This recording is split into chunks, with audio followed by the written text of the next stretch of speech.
Dito po ako ngayon sa perya. Ganito po pala ang perya pag umaga. Walang tao. Ayan, pinasilip ko po ang aming peryaan pag umaga. Ayan. Maraming salamat guys sa lahat po ng sumusubaybay sa aking channel.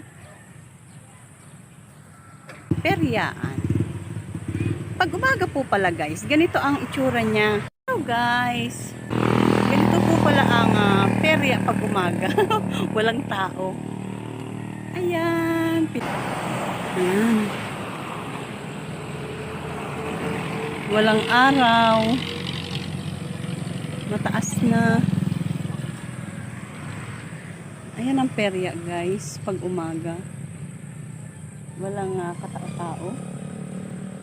At natapos na ang piyesta dito sa amin.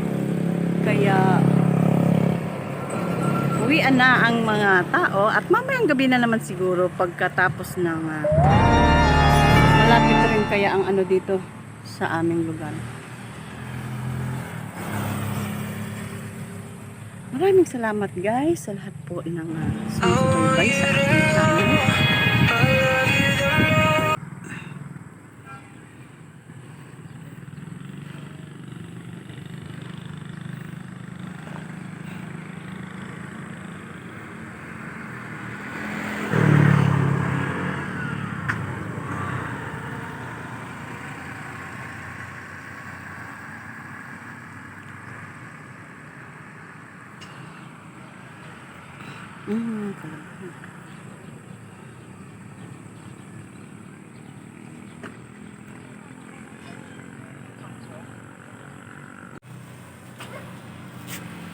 Kalabang.